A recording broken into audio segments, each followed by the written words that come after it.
Kwa weche wach mar masirano en ni piny owacho osingo mar jiwo ji duto e chenro mag udi ma nengo gi yot migere pacho ka magi yangeremo mar udi ma nengo gi yot mane obagi boma ma Kisumu.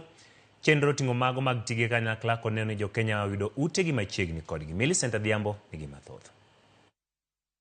Jotelogo kane loso kano telnegi kod jatend migawo mar weche ute kod bombe ma pacho ka Alice Waume negi yango ni thor wach mar romono en kelo ute manengo gi yot machiegni gi japiny kod neno ni utego obedo manyalo konyo oganda kuom kinde malach. You know, we already have a housing levy act law.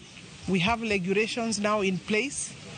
We have county governments coordinating some of those activities and working with us. And therefore, this basically is to see what other products through financing can be developed to support the work.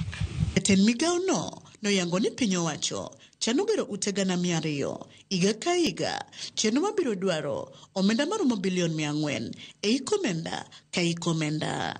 The construction is costing around 2 million shillings on average.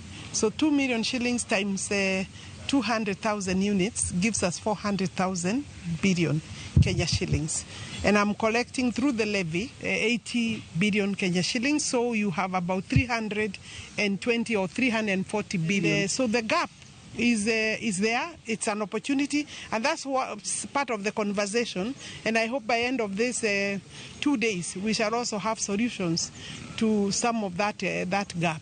No jiwore uroge magsaga. Joket mwandu kod kembe madito mondo konye dino fuok mantie e chopo lek mag tieko kuonde dak mayuto ji ni piny. The regulation allows us to look for funding from every Kenyan who has an income, including the mama mboga, mama kiosk, the farmer, and they are also open to purchasing the homes. So I think it is something going forward we'll be able to achieve. Korka kore, Governor ma KISUMU Anyang' Nyong'o to ne ogolo siem e wi kethruok mar alwora e kinde gedo ka odwaro mondo oket chik mabiro konyo e rito alwora e kinde gero ute manengo gi yot. We in the counties must think of what material are we going to use for affordable housing.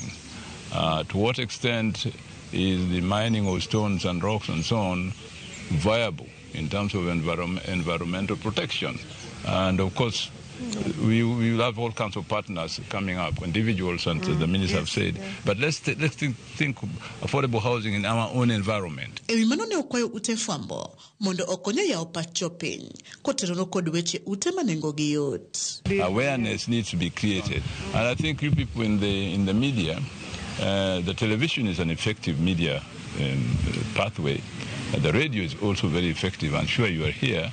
Please talk about this. Jokanyo sekta mar gedo bende no yango sir margi ne johala kod oganda mayuto gi ni piny ka gikwedo weche to muko gi amuka ahoyaye e kinde gedo makamagi. We're very concerned about the informal sector, and it's not good when we go about destroying their properties, their small businesses. We can only support them by protecting them so that they can contribute to the national kitty to afford a house. Millicent Adhiambo, Ramogi TV, Kisumu County.